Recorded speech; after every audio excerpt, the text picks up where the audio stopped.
In today's video, I'll be talking about impulse buys and its impact, both positive and negative. So please stay tuned. Stacking Cat. Hello, everyone, and welcome to the Stacking Kat channel, where I talk all things silver with a little bit of gold. And thank you all for watching. If you could please subscribe, smash that like button, and share this video, that would be awesome. All right, so as you can see, I have a couple of new purchases that I made out here on the table, and I'm going to get into impulse buys and the concept of being pragmatic with your purchases. But that'll be in a sec because I do want to get into some channel mail that I just received. And let's get into that right now. And the first piece of channel mail is from the man himself, Silver Britches. Really cool sticker and logo. Now, if you guys have not seen Silver Britches' channel, you are definitely missing out. And I'm sure most of you probably have. He has a pretty big channel here in the YouTube silver stacking community. And beyond just having great videos, really knowledgeable, with a lot of great information, Silver Britches is probably the most active within the community.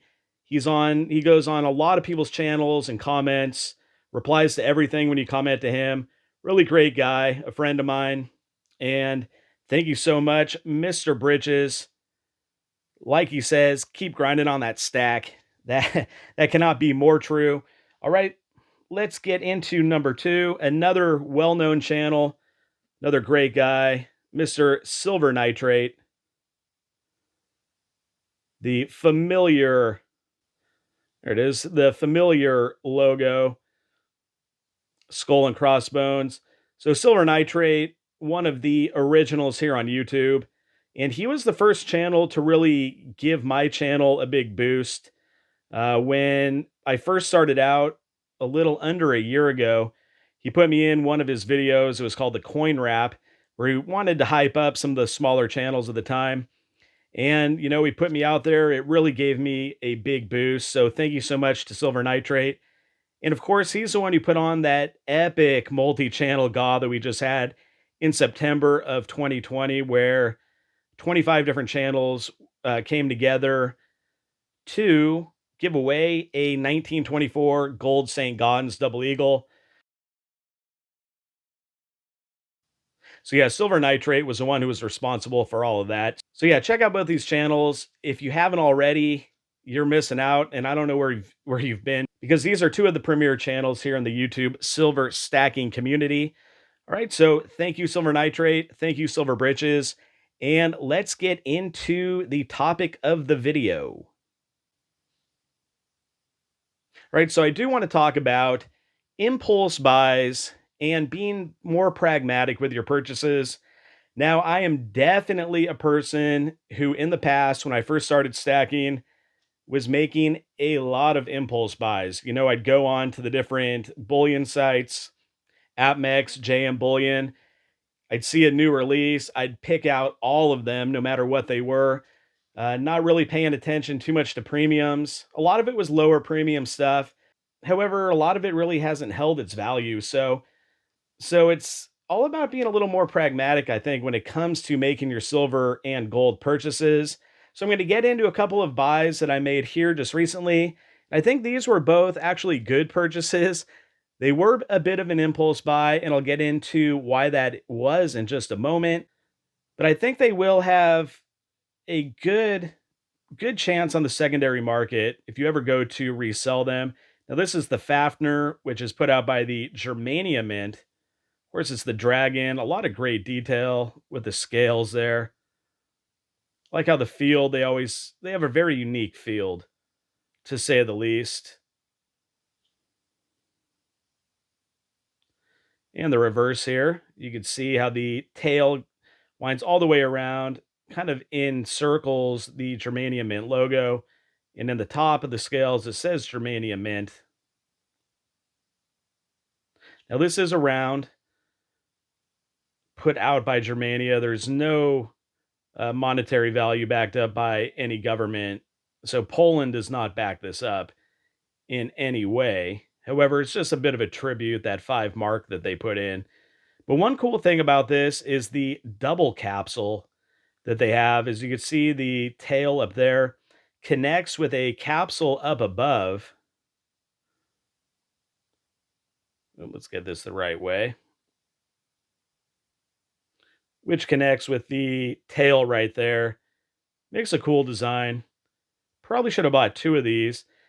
However, when I bought this, it did have a pretty hefty premium, but the premium has since gone a lot higher. I believe it's already doubled in value. I just received it in the mail about a week ago. The Batavia Antique tier was on a pre-sale, so it took a little bit longer for that to come in.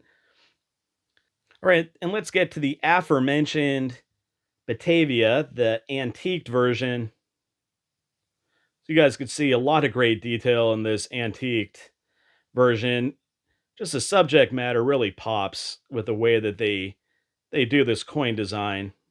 You see the ship, the Batavia itself sinking in the background with a battle going on the beach. So we flip it over. 1629, 1 ounce, 3 nines AG for silver, of course. Batavia, and you can see the ship there. I guess they do it upside down to make it give the impression that it is sinking. But let's go with this antiqued version and put it up against the BU. Kind of a side-by-side comparison. So you see the BU version does have really good detail, has that proof mirror finish in the field. The subject matter really pops as well, but the antique version just gives it that extra little zip, I guess you could say. So yeah, this is the first release in the Royal Australian Mint Shipwreck series, and they both carried a little bit of a premium. Or now the antique version carried a much bigger premium, pretty high. And I usually don't go for those types of coins. I usually stick with BU, maybe proof with the American Silver Eagle or something like that. But I never really veer off into the antiqued or any other type of colored coin or anything like that. Just not my style. However, like I said, it was an impulse buy. I saw some hype about this coin, and it turned out to be a pretty good deal, actually. There's only 1,000 of them minted. It's already gained a little bit of value on the secondary market, which is what you're always looking for with something like this. So hopefully that's going to work out. With the Fafner, that one's really gained a lot of value in the secondary market. So probably a pretty good decision on both of these. That one has, the Fafner has 25,000 minted by their Germania mint. So both of them really low minted. The 1,000 for the Batavia is super low. So that has that going for it. And so back to the ideas of impulse buys, of just on the online sites, whichever ones I was on, just purchasing whatever I saw without really being pragmatic. And by being pragmatic, I mean purchasing something at the right time for the right price, knowing its potential value, both its long term value, its utility, and any chance for a secondary gain. Now, a lot of times with coins like this or rounds or whatever it may be, you never know what could happen. It could be a hyped up series and you think it's going to go big on the secondary market and it just never pans out that way. And sometimes in the case with both of these, it does pan out. Now, there are quite a few that I've bought where that was not the case. And I've probably lost a little bit of money because when I ever go back to resell them, I don't know what I'm going to get other than maybe spot. I doubt I'll get anything above that. So that's one thing definitely to consider when you're on these sites and you see something that looks cool, something that you have to have. Sometimes you just want to buy something to own just because maybe you have some kind of attachment to it. Maybe you like dragging coins or shipwreck coins and you just want to be a part of it. However, I think there are better ways of approaching that. I mean, just getting the BU version of coins is a really good way to go as well. Of course, the Dragon is the BU version, And like I said, it's gained a lot of value since the bullion sites have sold out. So that one ended up working out. Now, there's other factors to take in, such as market volatility, as we've seen throughout 2020, the craziness with the pandemic, the economy. I mean, this is a global issue. The silver market has been out of control, right? I mean, at the beginning of this year, we were talking how much was silver going for? It was going for like 17 to $18. Okay.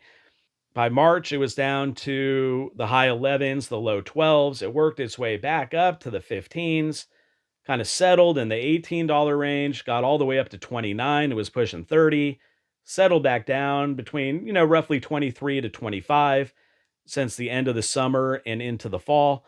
So market volatility plays a big factor, and high premiums, to piggyback on that thought, play a big factor as well because the premiums have not really been reflecting the market too much. These companies get these coins or these rounds and they have to sell them and they have to make some kind of profit. I mean, they are a business. And I think at first it looked like the premiums were really high. They've come back down a little bit. But when you're dealing with something like this antiqued Batavia right here, stuff like this is always going to carry high premiums. I mean, that's just how it goes with these types of coins. There's really no way of getting around it. You just have to hope if you're buying it that you're doing it with a good reason in mind. And that's where being pragmatic falls into place because if you're buying it with the hopes of reselling it one day, you'll have a much better result, I think, than if you're just buying it because it looks cool and it's just something that you want to own. Trust me, I like buying coins too. There's a lot of coins that I buy just for that reason, but there's some, like this that maybe it's not always the best thing to do. So look out for market volatility, high premiums, and the potential secondary market value is another consideration, especially if you're going to buy these. If somebody offers you a good price on something, because if you go to a coin shop and try to sell either of these, you're not going to get their value. I mean, you're probably going to get melt plus, I don't know, maybe if you're like cool with your coin shop owner, they might give you a little bit extra, but you're not going to get what you would get if you're selling it like in a private deal or even on eBay. And I know on eBay, you have to pay a little bit of a premium. There's other considerations with selling on eBay, such as the trust factor. If you haven't sold much before or anything and you try to sell one of these and people see your feedback and you have, I don't know, like 10 or 15 things and they've only been purchases you've made, people might be a little more hesitant, especially when it comes to precious metals, just because there is that possibility of fakes out there. If you're going to sell it that way, something to take into consideration is, do you have that trust factor? Do you have that feedback rating really high? Just how are you going to sell these things? Because if your goal is to flip them, then I hope you have a plan in place. Now, I bought both of these without really a plan in place, and that's that whole impulse buy idea. So I think impulse buys could be good and they could be bad. Just as long as you have a plan for what you're going to do with them, I think they could trend more in the good direction, trend higher up than they would as if you don't have any idea for why you're buying something. So trying to be a little more pragmatic with your purchases and have a strategy and try to stick to it. That's my best advice. Remember, I'm not a financial advisor. I just put out YouTube videos about stacking silver. I love to do it. So I hope you guys enjoyed this discussion and you take some of these factors into consideration. It could save you some money in the long run, as well as potentially make you some money in the long run. All right. So before I go, I do once again want to give thanks to the one and only Silver Britches and, of course, Silver Nitrate. They both put out videos on a pretty consistent basis. Silver Nitrate does auctions, I believe, every Saturday.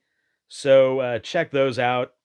He sells a lot of different more coin collecting type items, but he does sell silver bullion and gold as well. So check out his auctions on Saturdays. Of course, check out Silver Britches. Great channel, great guy, all of the above. All right, so that is going to wrap things up then for this video. And if you'd like to see similar videos about silver with a little bit of gold, then please subscribe and push that notification bell. Smash that like button and leave a comment.